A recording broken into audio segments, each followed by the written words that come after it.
Stages of Interpersonal Relationship Development. Title 9.3.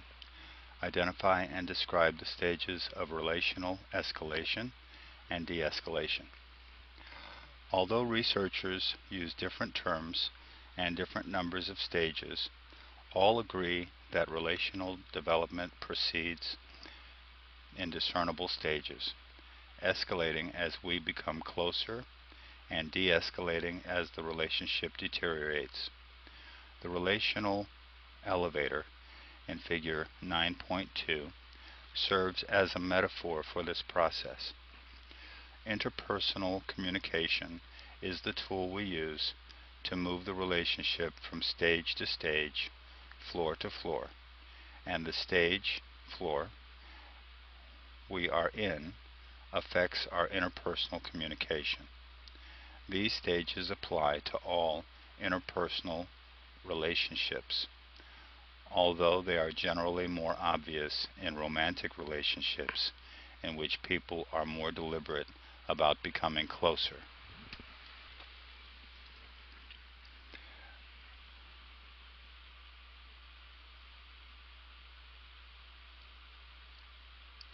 Relational escalation. Title. Relational escalation is the movement of a relationship toward greater intimacy. Each stage is accompanied by specific communication patterns, significant events, and relational expectations. As individuals move toward intimacy, they discuss topics and display nonverbal behaviors that do not appear in the earlier stages of a relationship.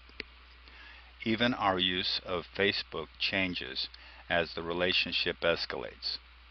When first getting to know someone, we might use a passive strategy for getting information. For example, looking at pictures and scrolling through a person's timeline.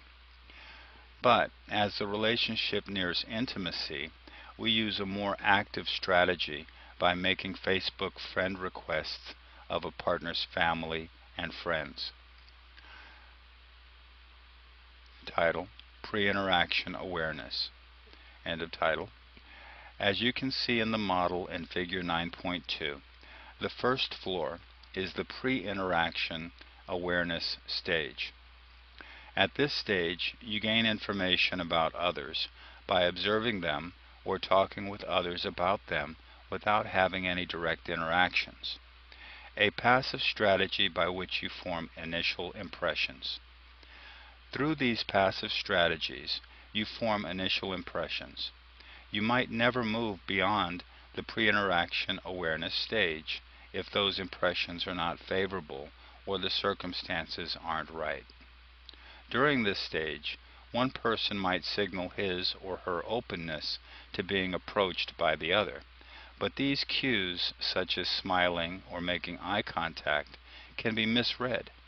Such misreadings might result in failure at the next stage. Title: Acquaintance. End of title. A positive impression in the pre-interaction awareness stage might motivate you to interact, or you might choose to interact with someone on the spur of the moment without pre-interaction awareness. In either case, the very first interaction begins the acquaintance stage. I'll reread. In either case, the very first interaction begins the acquaintance stage, in which you stick to safe and superficial topics of conversation and present a public self to the other person. Conversations emphasize sociability. The acquaintance stage has two sub-stages: introductions and casual banter. In the introductions substage, which usually comes first, we tell each other our names and share basic demographic information, where we're from, what we do, and so on. In this substage, the interaction typically is routine. Partners usually spend the first 4 minutes asking each other various standard questions. Once we have finished the introduction substage, Our future interactions don't require us to introduce ourselves again, unless, of course, you've forgotten the other person's name. The second substage is casual banter, which might occur before or without the introduction substage, and involves talking about impersonal topics with little or no self-disclosure. These conversations center on the weather, current events, common experiences, what happened in class today, or how the company picnic went, or specific impersonal tasks involving the two partners. Many relationships remain in the acquaintance stage, such as those with neighbors, for example, others in your apartment building, or those seated next to you in class, coworkers, or clients. Subsequent interactions with an acquaintance continue as casual banter. Title: Exploration. End of title. If you and your partner decide to go to the next floor, exploration, you will begin to share more in-depth information about yourselves. During this stage, communication becomes easier, and a large amount of low-risk disclosure occurs about your interests and hobbies, where you grew up, and what your families are like. But a social distance is maintained with limited physical contact, and the amount of time you spend together is also limited. This stage can begin as part of your first interaction after moving quickly through the acquaintance stage. Title: Intensification. End of title. If you proceed to the intensification stage, you will start to depend on each other for self-confirmation and engage in more risky self-disclosure. You will spend more time together, increase the variety of activities you share, adopt a more personal physical distance, engage in more physical contact, and personalize your language. For example, couples in escalating relationships were found to use more personal idioms, words or gestures with special meaning to the couples, such as nicknames or special ways of emphasizing affection, than those in de-escalating relationships. You might discuss the nature of the relationship, perhaps deciding to become roommates, to date exclusively. You describe each other as girlfriend, boyfriend, my BFF, my best buddy. In romantic relationships, couples might decide to become Facebook official, FBO, by changing their status to in a relationship, and perhaps even adding their partner's name. This process of becoming FBO sometimes involves joking around and discussion before making the relationship public on social networks.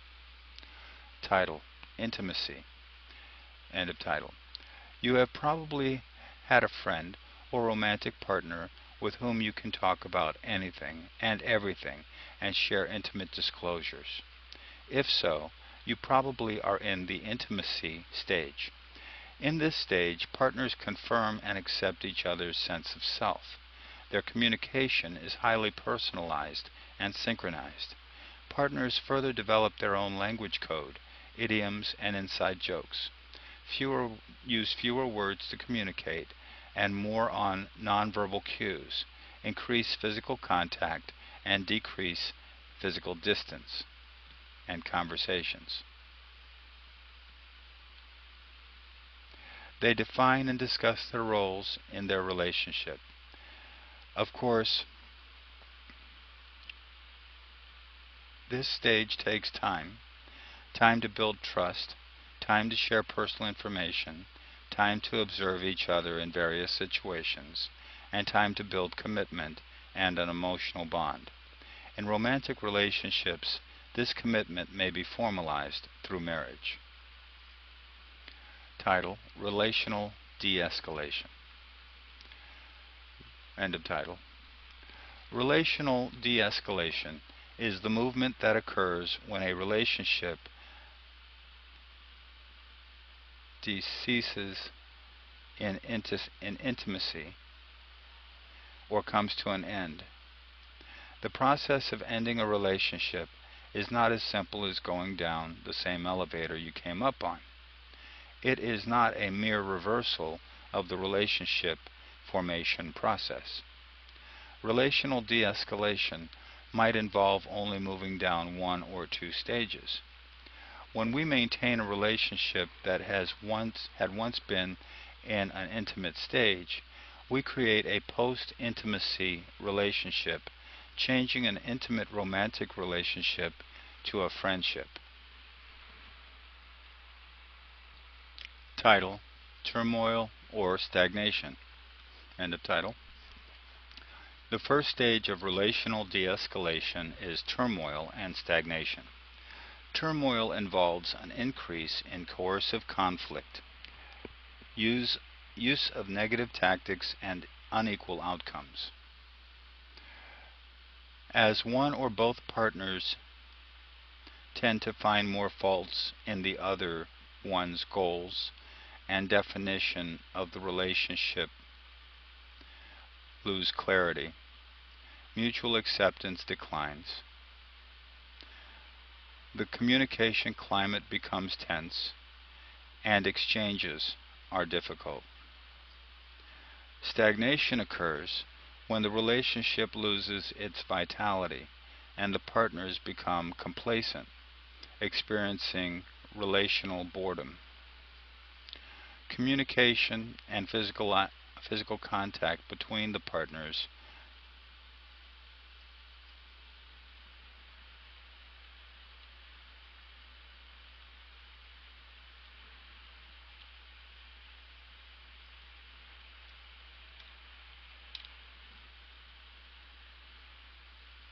decrease, and they spend less time together, but do not necessarily fight.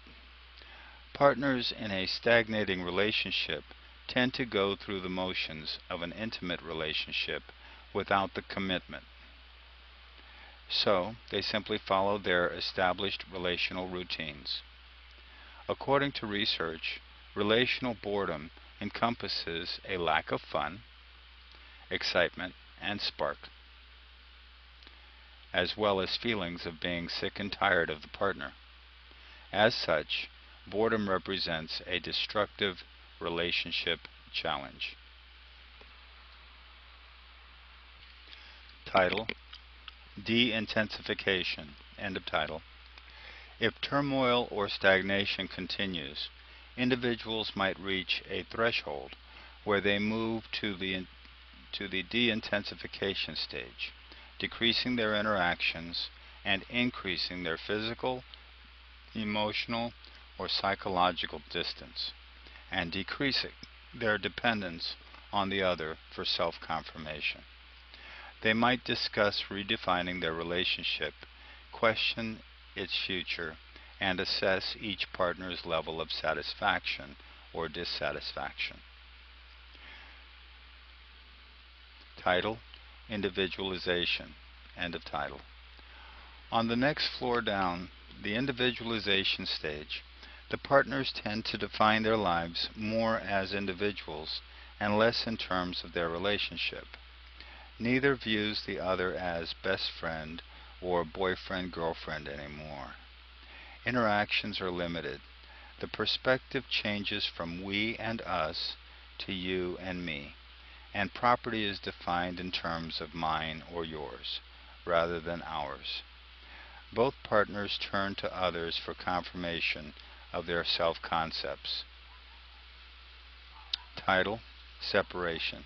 End of title. In the separation stage, individuals make an intentional decision to eliminate or minimize further interpersonal interaction. At this stage, friends, resources, and property are divided between the partners. One study of post-dissolution romantic relationships found 4 specific patterns of commitment change after a breakup. A linear process in which commitment stayed the same, creating a flat horizontal line. A relational decline, the most common, in which commitment continued to decline over time. Upward relational progress, in which commitment actually increased, perhaps re-escalating the relationship,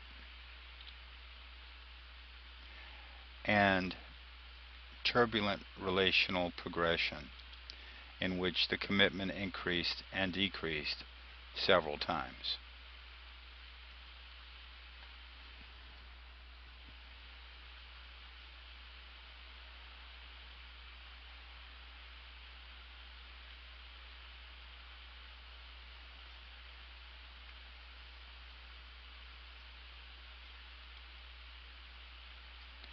Circumstances such as attending the same classes, working in the same office, or sharing the same circle of friends and activities might lead to continued contact with an ex.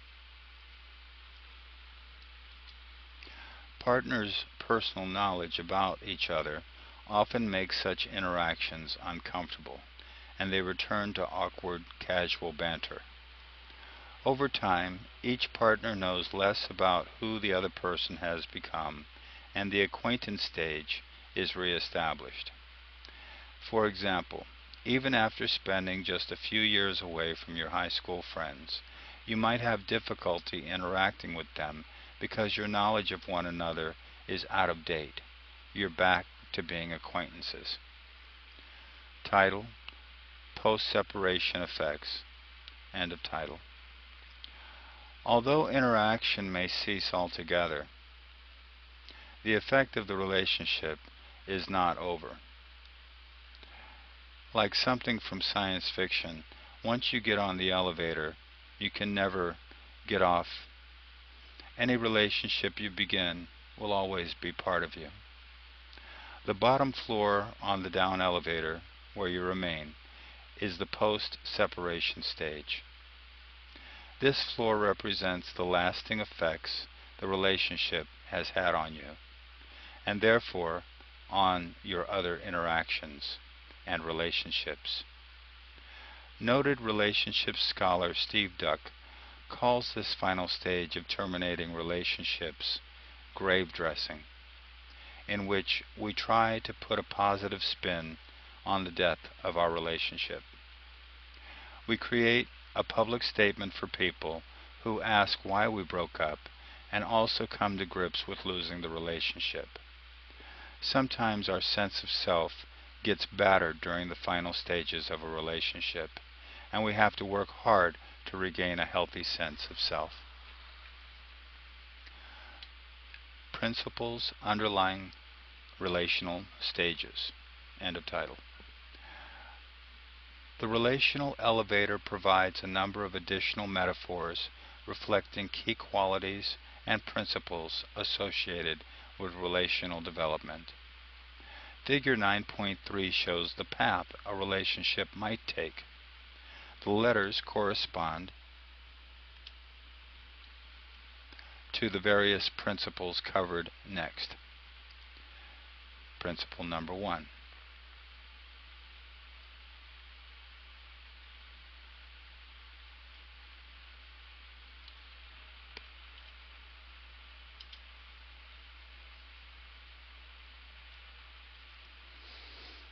You can choose to remain in a given relational stage, to stay on a given floor.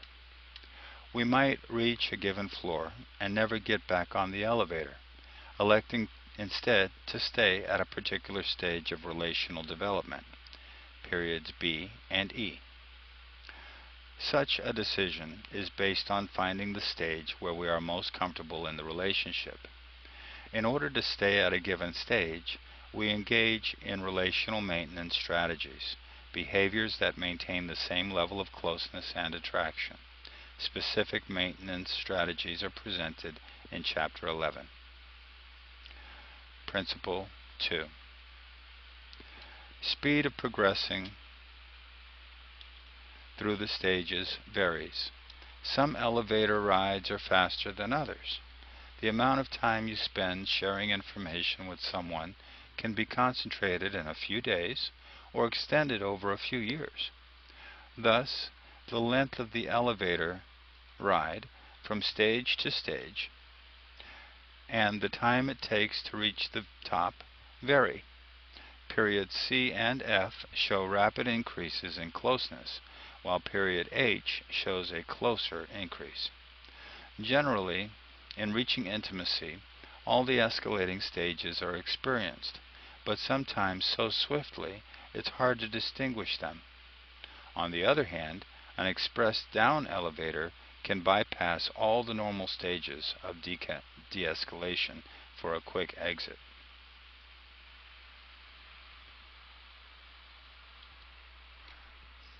Principle 3. Changes in relationships are signaled. Elevator lights indicate when you reach a floor. Turning points.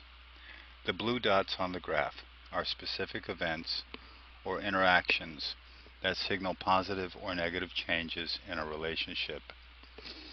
A first date might signal a move from the acquaintance to the exploration stage. Movement to intensification might be signaled by having sex for the first time. Saying "I love you" for the first time might signal intimacy. Or the day you move all of your stuff out of the apartment might signal separation.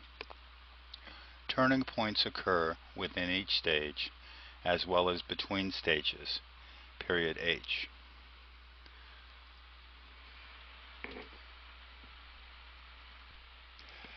A causal turning point is an event that directly affects the relationship, such as when a significant lie from a friend causes you to end the relationship.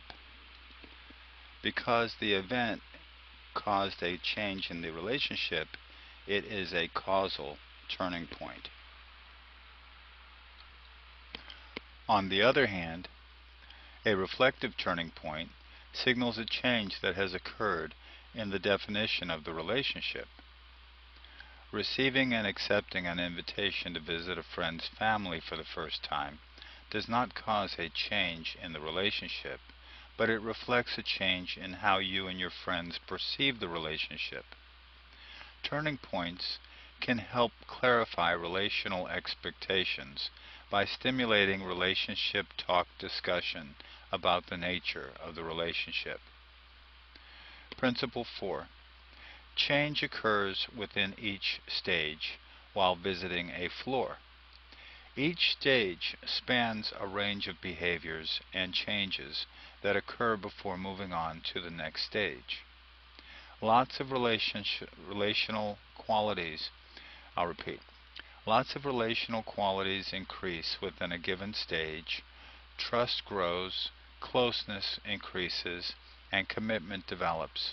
For example, the exploration stage begins with sharing information that is identified as common to both of you. But as the stage progresses, you develop greater trust and the breadth of disclosures increases. Principle 5. Change occurs between stages while you move between floors. While you spend most of your time on a given floor, you also spend some time between floors as you transition from one stage to another. During these transitional periods, your relationship has qualities of both stages, slowly increasing the characteristics of the next stage until the elevator stops and the doors open to the new stage. Principle 6. Movement through the stages can be forward, backward, or on again, off again. The elevator can go up or down. We often ride the elevator up a floor or two, then drop down for a while, and then go back up again. Periods F, G, H. Sometimes the relationship ends but gets restarted, sometimes repeatedly, creating an on-again, off-again relationship. Periods D, E, F. On-again, off-again relationships can be caused by one dominant partner's change of mind or by external factors such as life changes, summer break, graduating, or moving. While some relationships proceed in a linear escalating manner, they more often go through periods of becoming more and less close, feeling more like a roller coaster ride than a tram ride up a mountain. Principle 7. Relational development involves negotiating change. Both parties must agree on which button to push. Movement to another stage involves implicity. Repeat. Movement to another stage involves implicitly or explicitly negotiating the definition of the relationship, the roles, and the expectations. If you want to take the elevator to the next floor, but your partner doesn't, you either stay on the floor your partner desires or engage in strategies to convince your partner to push the button to go up. In other words, when only one partner desires to redefine the relationship, that partner must gain compliance or agreement from the other. If you are unsuccessful in moving the relationship toward intimacy, you might decide to end the relationship altogether. That was the reading of Chapter 9. I hope, or at least that section of Chapter 9. So I hope you enjoyed it. Okay, have a nice day. Be well in your relationships. Bye. Reading by Joseph Langford. That's me.